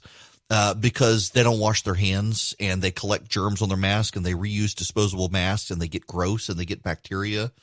It's crazy. Y'all, but if you're in your car, if you're in your private vehicle on a public road, there's no reason for you to have to wear a mask. If you've got 3 friends you've invited into your car with you, you should not be required to wear a mask in your own car. Now, if you're on a city bus, wear a mask. If you're in public transportation, wear a mask. But in the privacy of your own vehicle, that's just silly to me that anyone would impose on you. Even if you're carpooling with people, these people, you should all be responsible. You shouldn't be forced to wear a mask in a car. The number of people I see driving down the road solo, who haven't taken their masks off, maybe they don't have hand sanitizer or something in their cars, and if so, I get it. But otherwise, there's no reason for you to drive around town by yourself in your car wearing a mask. There really is no reason for you to do that. You're not protecting yourself from the invisible man. The invisible man does not have coronavirus, who's in the backseat of your car. You can take your mask off when you're in your car, and don't worry about it. You'll be fine. I don't understand some people. Hello there, it's Eric Erickson. It is 6 after the hour. Welcome. The phone number, if you want to be a part of the program, 877-97-ERIC, 877-973-7425. I should probably just, we're having afternoon thunderstorms here throughout the state. I see that the radar picks up a little bit of sprinkling down in the Waycross area, but otherwise we're clear right now. But man, these afternoon showers, we're starting to get them fired up. And then over the weekend, we're expecting rain in a lot of the state. And it's still going to be hot. So for example, it's going to be in the 90s in Macon tomorrow with 50%, possibility of rain, in the 90s in Carrollton with a 60%, in Clarksville, 60%. It's only going to be because it's God's country in Clarksville, and it's only going to be 86 degrees. In Rome, it's going to be 91 and 60% rain this weekend, 60% chance of rain, and on it goes. And, I really do want to go away for the weekend. Being a Christian complementarian and the sole breadwinner in my family, I know how this works, though. I have to get my wife's permission to spend my own money, and she is not inclined to give her blessing on me going to Vegas for the weekend. I don't really blame her, but man, I just want to be on an airplane, and I can't explain it. And I want to go somewhere. I want to have room service at a hotel. And I want to go somewhere. And in Vegas I don't gamble. I don't play. I don't know how to play poker. I don't like blackjack because I got to do math in my head. Am I close to 21 or not? Good. So I don't gamble. I go to the restaurants, and the restaurants are awesome. And then I go out to the desert with my camera and I take awesome pictures. Which is what I want to do, avoid the crowds, and then get Sky Miles because I'm so close to being Diamond, and turn around and come home. But I know the way it works, and it's probably not going to happen now, and I'm trying to come to terms with that. Okay, on a more serious note, let's talk about cancel culture for the moment, because they're coming after Joe Rogan again. And I used to be a subscriber to Men's Health. As I decided I didn't care about my health, I canceled my subscription. Now I do again, and there's no going back. This is bizarre, crazy talk here. This person has some clear mental issues, I think, if this is where they're headed. Let me read you this. Joe Rogan is one of the biggest figures in podcasting. He is actually the biggest figure in podcasting. His show, The Joe Rogan Experience, consists of lengthy, often rambling interviews with a diverse array of athletes, academics, actors, entrepreneurs, and more. But you could also say that Rogan has really built his audience through selecting guests who bring their own notoriety to his show or whose specialist subject is the kind of hot-button issue that will invariably gain him some streams. These interviews can take many forms, like getting infamous tech boss Elon Musk to smoke weed on camera, instantly immortalizing the moment in meme form, or, more esoterically, speaking with pilots who claim to have had close encounters with UFOs. A lot of the time, it's harmless, if slightly deranged, fun. And then there are the episodes which, by virtue of Rogan's massive online reach, lend a veneer of credibility to some truly dangerous prejudices. Like what? Well, he interviewed Abigail Shearer. During Shearer's conversation with Rogan, in which she promoted her book, Irreversible Damage, The Transgender Craze Seducing Our Daughters, Shearer invalidated. I want you to listen to the phrase here. This is crazy talk. Shearer invalidated the lived experience of trans and non-binary kids and teens and made numerous dangerous, entirely unsound, false equivalences. She compared transitioning among teenagers to historic adolescent phenomena such as eating disorders, self-harm, and bafflingly, the occult, calling this age group the same population that gets involved in cutting, demonic possession, witchcraft, anorexia, and bulimia. She even described wanting to transition as a contagion with the potential to infect other children with the same ideas, drawing yet more scientifically baseless parallels with eating disorders. Anorexics, they are always really careful when they put them together, she said. They have to be on hospital wards because we know that it will cause it to spread. That's actually true, by the way. It's also true, and there have been demonstrable evidence at several schools where a child decides to transition and the other kids in the class decide to do it as well. There actually is a factual basis for this, though this guy, Philip Ellis, denies it. Plenty of savvy producers book guests like this to stir up controversy and accumulate outrage clicks for their viewers, but was Rogan sitting back as a host and letting Shearer dig her own grave? Nope. He appeared to reaffirm this notion that being trans is something a child can be persuaded into through peer pressure. Referring to time spent with wacky friends at school, he also mocked Caitlyn Jenner and described LGBTQ plus activists as people who aren't looking at all sides of it. They have an agenda, he said, and this agenda is very ideologically driven, that anyone who even thinks they might be trans, should be trans, are trans, and the more trans people, the better. The more kids that transition, the better. For all their talk of self-harm and other issues that teenagers can experience, neither Rogan nor Shearer openly acknowledged that more than half of transgender and non-binary youth seriously considered committing suicide last year, and that wasn't due to wacky friends somehow transmitting gender dysphoria. It was due to the prolific, ubiquitous messaging in media that tells them there's something wrong with them and how they feel doesn't matter, which is actually garbage, because the media these days overwhelmingly affirm this stuff, and they allow articles like this in Men's Health to attack people who dare to point out the truth. I'm sorry, but transgenderism. So let me pause here before I get into that. There's polling out that shows over 60% of Americans have views they are afraid to express in public. And increasingly, as you see with this, transgenderism and questioning it is one of those views you're not allowed to have in public. And everyone should question transgenderism because it's a mental health issue. If you are born a boy and you think you're a girl, there is something programmatically wrong with you. Gender dysphoria is in the DSM until the political activists take it out. The political activists get involved and they can take things out of the book. But the fact of the matter is, if you're born a boy or a girl and you think you're of the opposite sex, you have something wrong with you. That is a fact. And you have decided that the cure is to transition. And there is an entire cultural movement afoot in this country to encourage you to, not only to encourage you to do, but in some cases to do it before puberty. And no one's allowed to tell you you're wrong. And if you do, you're a hateful transphobic bigot. When the fact of the matter is, there is clearly something mentally at play here.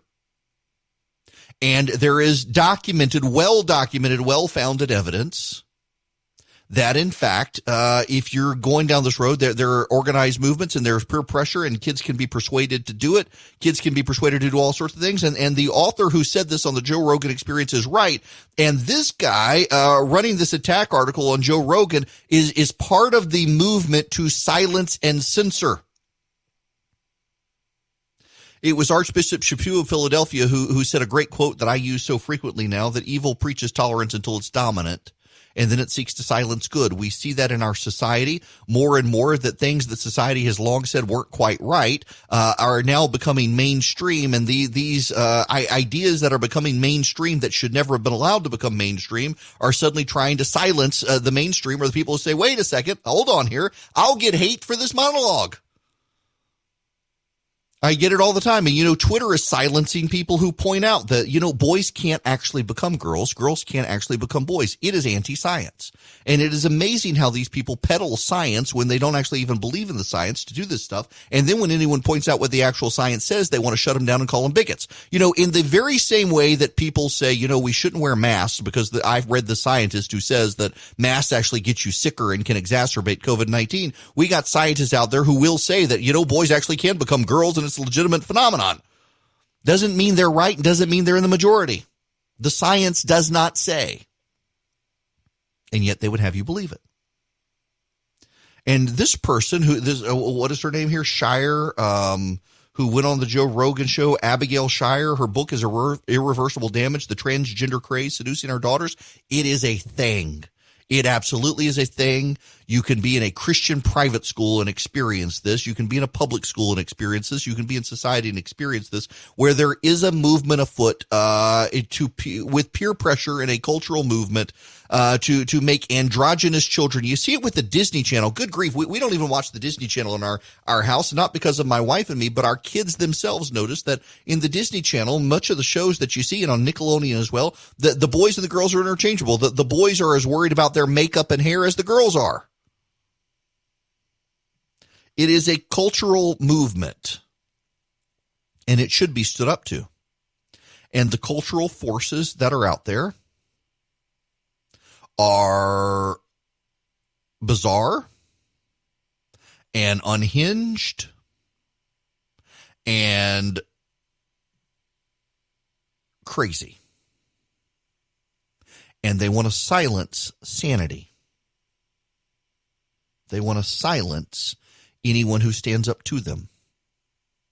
They want to bully. It is not a good thing that 60-some-odd% of this country right now, and by the way, it transcends partisanship. Democrats and Republicans alike have views they don't believe they can echo in public. And you see the same sort of bullying over the transgender activists, bullying people to shut up about transgenderism being a mental health issue. You see the same thing at play when it comes to voting for Donald Trump. You see Jamel Hill getting widespread acclaim for being brave enough to go on Twitter and say that you're a racist if you vote for Donald Trump. The entire cultural media movement out there believes that you're a racist if you vote for Donald Trump. It's not brave to stand up and say what all these people think. It is not brave to come out and say you support gay marriage because everybody in the media believes it. It is not brave to come out and say Donald Trump's a terrible person because everybody in the media believes it. And yet you got these people who go, oh, they're so brave for speaking this truth. No, they're saying what the rest of you idiots say on TV all the time. And it has infected our culture. It has infected conversation. I got a lot of views, and if anything else, the way I've built this radio show and designed this radio show is to permit me to be able to say the uncomfortable truths that other people don't want to say or acknowledge.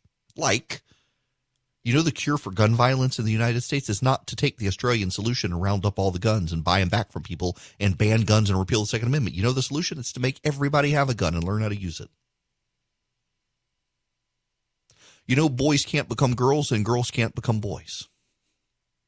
Yes, Virginia, Christianity does say homosexuality is a sin. Adultery is as well. So is drunkenness. These are all true things in my mind. And you're not allowed to say them anymore.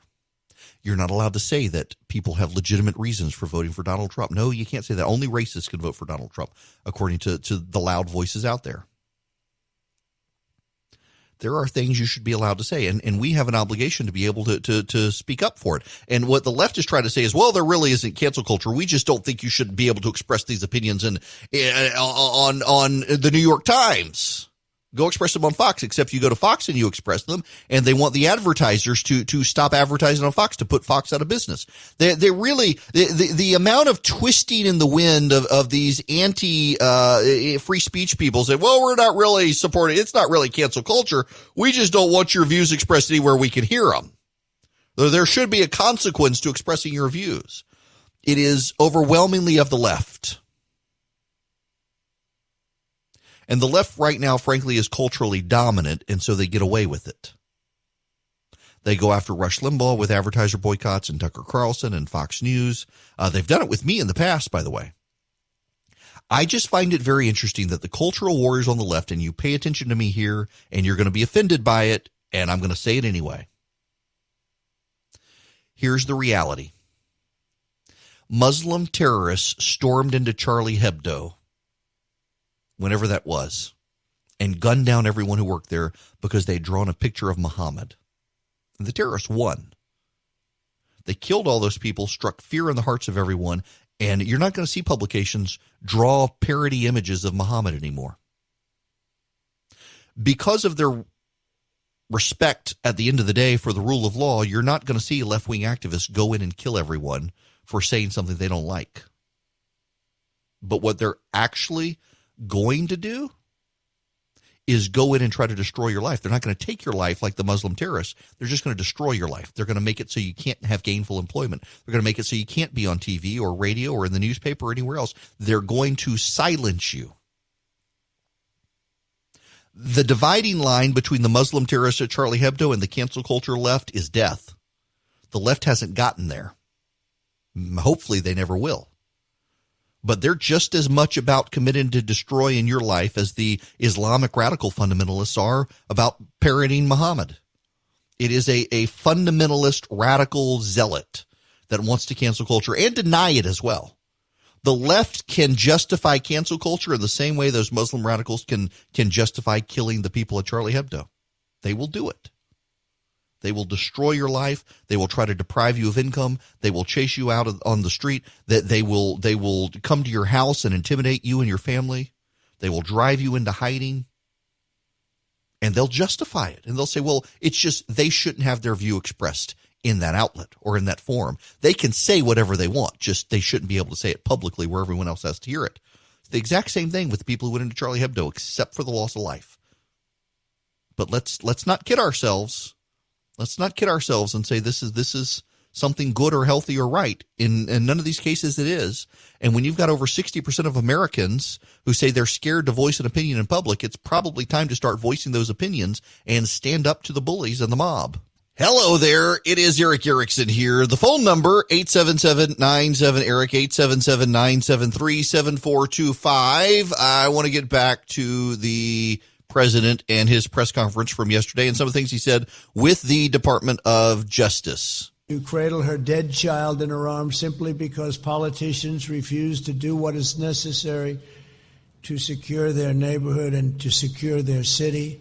Every American, no matter their income, their race, or their zip code, should be able to walk their city streets free from violence and free from fear.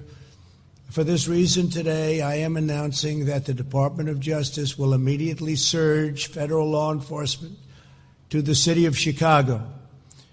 The FBI, ATF, DEA, U.S. Marshal Service, and Homeland Security will together be sending hundreds of skilled law enforcement officers to Chicago to help drive down violent crime. And murderers and violent criminals are breaking a wide range of federal laws. We have that. It's as wide as it can be. We will find them, arrest them, and prosecute them. They will be in jail for many years to come. And we will work with local police to identify violations of state and local laws to help ensure that offenders are caught and jailed for their crimes. But we must remember that the job of policing a neighborhood falls on the shoulders of local elected leadership. Never forget that. One more. America must be a sanctuary for law-abiding citizens, not criminal aliens. My vision for America's cities could not be more different from the lawlessness being pushed by the extreme radical left. While others want to defund, defame, and abolish the police, I want to support and honor our great police. While the radicals want to abolish charter schools and eliminate school choice, I want to expand school choice, and every family in America should have that option. While others want to destroy opportunity, shut down businesses, and send our jobs overseas, we are hiring Americans and we are buying American product. We want to build factories in Baltimore, not Beijing. We want to make our products in Chicago, not Shanghai. We want the American dream for American children, and I will fight to deliver that dream every ounce, every single ounce of my strength. I will be fighting. And the last one. Under Operation Legend, we will also soon send federal law enforcement to other cities that need help. Other cities need help. They need it badly. They should call. They should want it. They're too proud or they're too political to do that. One of them is Albuquerque, New Mexico, where last fall 55-year-old Jackie Vigil was murdered as she was getting into her car to go to the gym. We're joined today by her husband Sam and her sons Raul and Kevin, both New Mexico State police officers. Would you please stand? To Sam, Raul, and Kevin, we're moved beyond words by your presence here today. We thank you very much for being here. It's a great honor to meet you.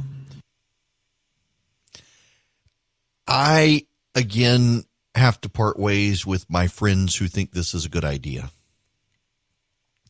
I think the cities need to be responsible for their actions, and I think there should not be federal law enforcement. There are certainly the Federal Bureau of Investigation investigates, and arrests are occasionally made, but it's not a federal police force. Neither is the ATF. And I think if the president is doing this, it sets a dangerous precedent that a future Joe Biden or an Elizabeth Warren or an President AOC will use against conservatives in red states. I don't think we should be going down this road. I realize I'm in the minority, but I know I'm right on this issue. I absolutely do. Hello there. It is Eric Erickson here, the Eric Erickson Show. The phone number is 877-97-ERIC. 877-973-7425 is the phone number. I am glad to have you with me. Glad to be with you. And let's talk about the stimulus plan, because the stimulus plan is coming. The what is it? The fourth? I've lost track. Is it the fourth, the fifth, sixth? I don't know. Here's the thing. The Republicans are doing a stimulus plan, and we got some details of what's probably going to be in it. Ted Cruz is very unhappy with the amount of spending the Republicans want to do. I'm glad to see someone is concerned with the spending. What's likely to be in there is, now we don't know for certain, but we appear to the press is speculating based on behind the scenes whispering of Republicans. Pelosi, McConnell, and Trump all want another round of $1,200 direct payments to most Americans. They also want $100 billion or more to help schools and universities through the crisis and to reopen. The Republican draft has half of $70 billion school aid package to schools that resume in-school learning. And there will be small business subsidies. The PPP program will be extended. The Treasury Secretary wants a more targeted approach to focus on restaurants and small businesses. The GOP and the Democrats want an expansive program for businesses. That reminds me, if you need into the PPP program, First Liberty Building and Loan, they're your people. First Liberty Building and Loan, firstlibertyga.com is their website. They can get you in if the program is expanded. And if you're a business and you need access to capital in the meantime, reach out to them. This is what they do for a living. They've been doing it since 1993. They're here in Georgia, the Frost family. Some of you who are involved in politics, you know them. Good Christian family, great business, good people. First Liberty Building and Loan is the name of their business. It is firstlibertyga.com. They will help you, or at least they'll try to help you. They can't guarantee access to the program, but boy, they're going to do their best to get you in. And you want their help. You do. They're good people, and they want to help you. So PPP, the Payroll Protection Program, may get more money. Democrats and Republicans have worked on the issue together. There's still $100 billion in unspent PPP funding. They could repurpose that. They could expand the program. One of the things they're thinking is if you've already applied for PPP, they may give you more money automatically. That's still in the negotiating table. Now, school aid and, state and local aid is something being considered. The Democrats very much want to do it. Jerome Powell, the Federal Reserve Chairman, wants aid for states and local governments and an extension of jobless benefits, $600 a week. They want to continue that. Tom Cotton is concerned about cutting that before the election. There are some Republicans, including Pat Toomey, Pennsylvania, and Ted Cruz of Texas, who are a little bit skeptical of extending it because they feel like we are incentivizing people not to go back to work. One of the big issues is going to be what to do about schools. Where do schools go? What do we do with schools? Do schools reopen? How do we handle this? And David Perdue from here in Georgia is drafting legislation that would allow schools to reopen and would allow those schools to rely on local decision making as opposed to one size fits all from state or federal government. In fact, David Perdue ad, he's got a new ad out. And I need to, let's see, can I on YouTube? David Perdue's got a YouTube channel, doesn't he? I don't want to play this ad. I want the new ad. Yeah. Okay. Here we go. Sorry. David Perdue, he's got his new ad out. I'm trying to find it. Oh, wait, is this a new? Yeah, this is a new ad. Let me play this one. Perdue, let me reroute my audio here. David Perdue's new ad. He's got one out called Drugs. Healthcare costs are out of control. When we go for treatment, we need to know how much it's going to cost. Same for prescription drugs. I have a plan that will finally get rid of surprise billings and bring drug costs down. We can have lower costs and maintain control of our own health care. My opponent's socialized medicine will never do that. We need this done. And if anyone can do it, it's Senator Perdue. What a difference he's making for us. I'm David Perdue, and I approve this message. That's Perdue's latest ad. He's going pretty hard hitting on Jon Ossoff with his ad campaign of late. He's tying Jon Ossoff into his socialism and tying Jon Ossoff to the radical left. This is the ad. He launched this ad yesterday. Jon Ossoff is pushing a socialist agenda, promising free stuff. But the free stuff comes with a price, your freedom. A socialist government chooses your health care, kills jobs, and takes more of everybody's money to pay for their radical agenda that has failed across the world. That's not America, not Georgia, and not me. I'm David Perdue, and I approve this message because I need your help to stop socialism from running through the state of Georgia.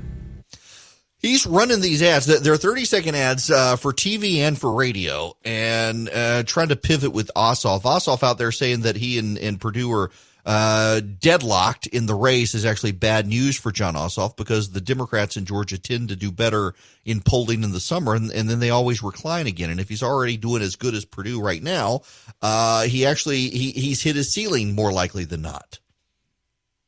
So good for Perdue on that. Perdue, though, wants to get kids back to school. And, man, this is becoming the frustrating thing. There are a great many parents out there who want their kids back in school. And they're scared. And they're not sure how to proceed. And the message is muddied.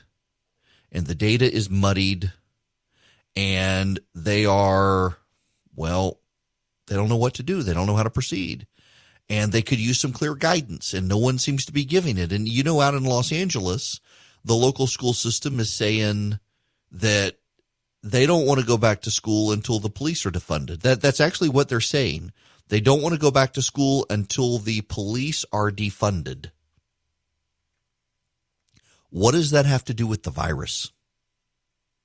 When you hear stuff like that, it makes it really hard for you to take any of this sort of stuff seriously. What does any of that have to do with the police or with the virus? Now, in some places, parents very much want to get their kids back to school, but the virus is running rampant and they've got teenage kids. And, Teenagers are not exactly the most responsible people on the planet. And can we ensure that they'll be wearing masks and socially distancing in school? But then, of course, there's the situation with with rural parts of the country. There's a lot of, I'm seeing more and more angst out there on the left, in the run up to try to, my buddy Brent texted me and says the teachers in Los Angeles, they also want charter schools shut down. They don't want to go back to school until the police and charter schools are both defunded. That has nothing to do with the virus, and they're politicizing it and discrediting it. But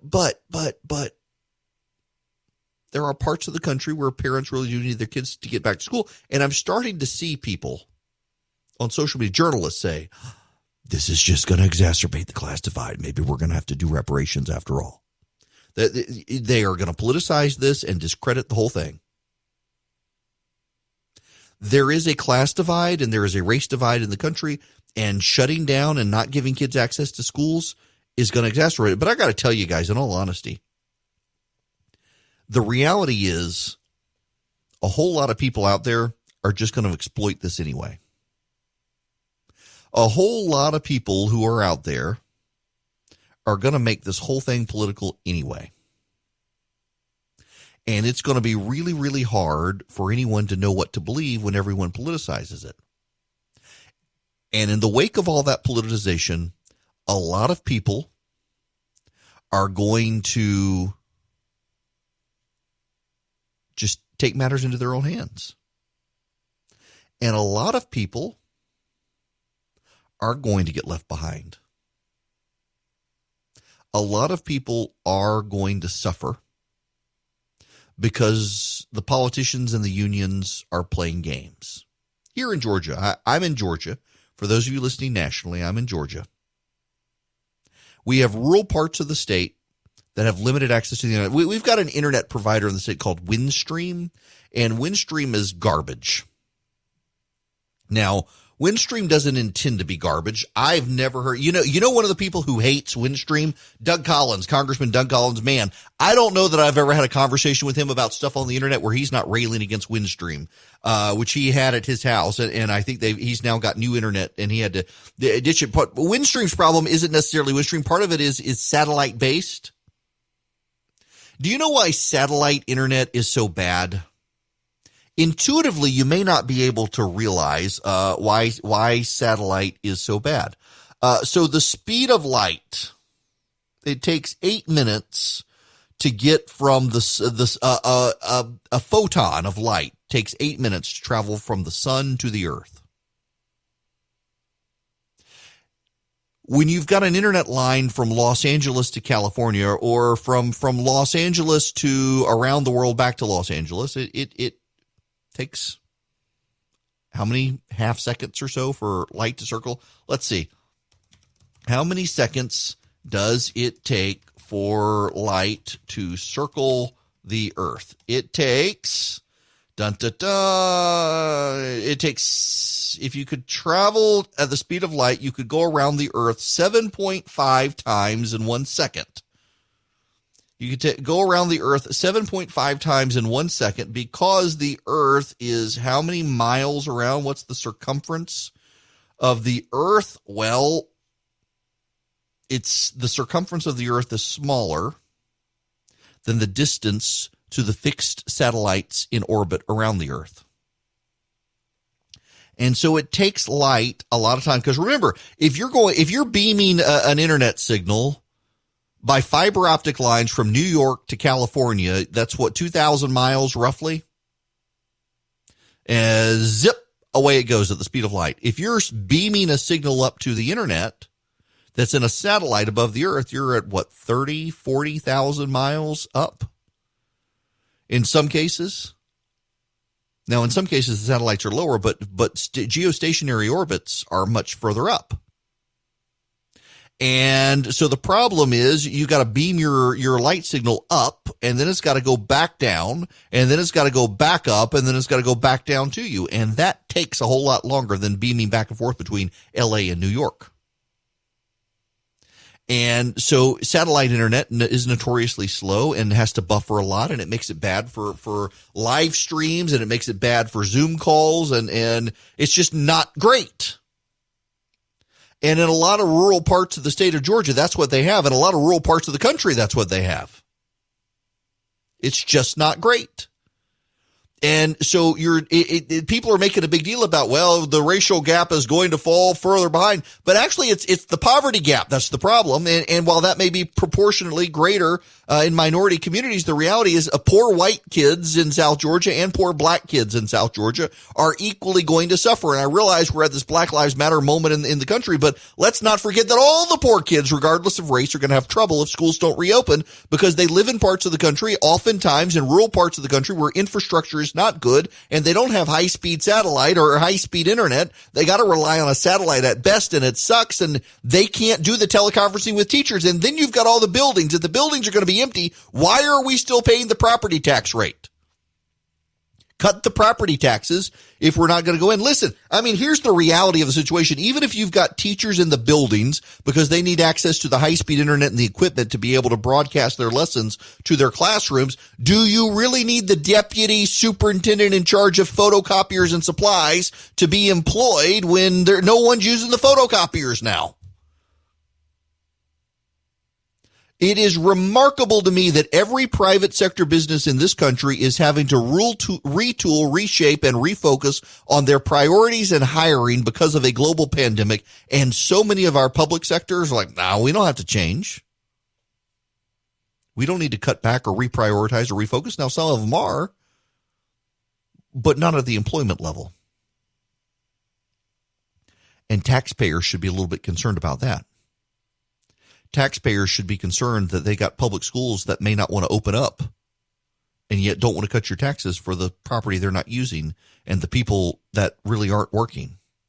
I'm sure every little bureaucrat out there can justify their job, but not every justification is legitimate. There are going to be issues. We're going to have to deal with them. Opening schools is one of the important things we're going to have to deal with. That's a reality that a lot of politicians right now would rather politicize than deal with. And we got to deal with it. There are a lot of parents who can't go back meaningfully to work while their kids are at home. They've been home now since, March? And the parents need their kids to get back to school so the parents can get back to work, and the schools don't want to reopen. Somebody's going to have to figure this out at some point. Well, Major League Baseball is back. People are happy. Some of the players taking the knee. The president not happy with them taking the knee. At this point, it's just good to see sports back, but it really is remarkable to see the politicization. I'll tell you something that's not back. The tomahawk chop. It appears the Braves are trying to memory hole the tomahawk chop. Now, I need to double down on my insistence that we refer to their new baseball field as the TP. Because I ain't saying Truist Park. That is the stupidest name. Really, listen, I guarantee you, given the demographics of this audience, we have people who work for SunTrust and BB&T. And I feel sorry for all of you working for a bank with the stupidest name in American financial history. I mean, Truist, what the heck is Truist? You're not true. You're just truthy. It's a horrible name, clearly picked by a focus group of corporate executives who know nothing. And then they rename SunTrust Park Truist Park. It's just the stupidest thing. It continues to bother me that they did this.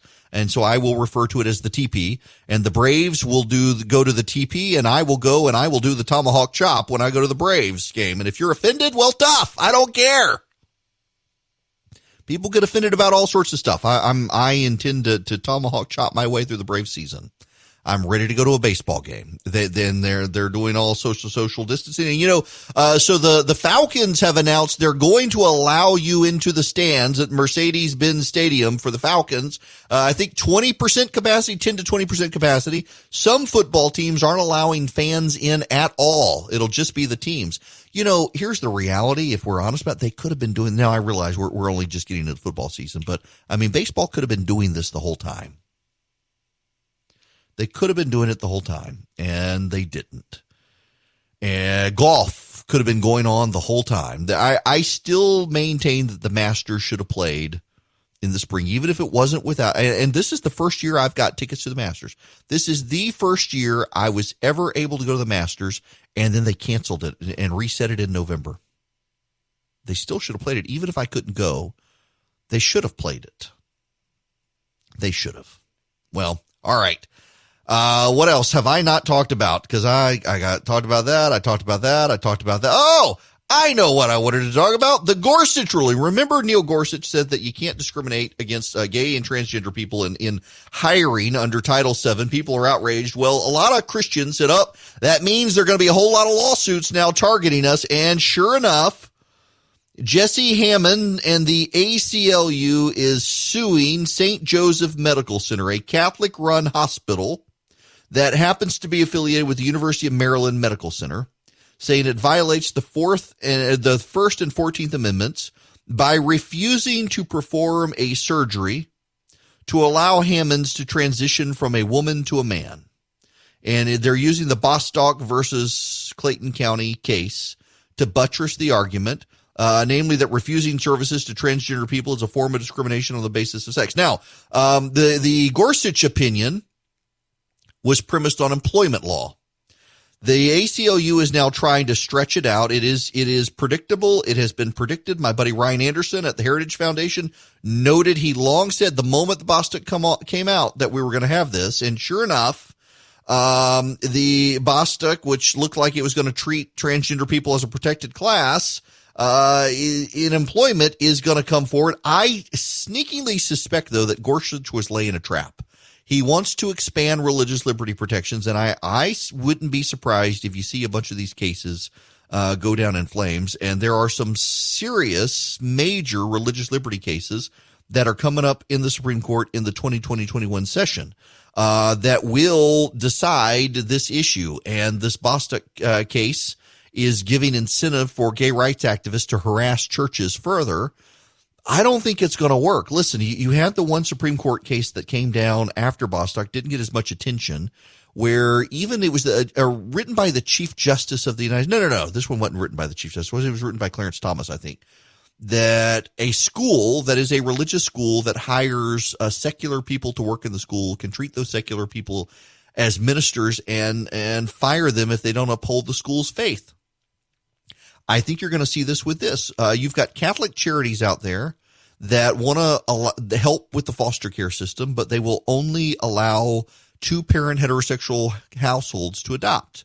And the left wants them shut down. And the right's argument is that you've got plenty of other places to go to, and this actually provides an additional avenue for foster care. By shutting it down, you're reducing the avenues for foster care. This should be about the kids, not about your sexual orientation.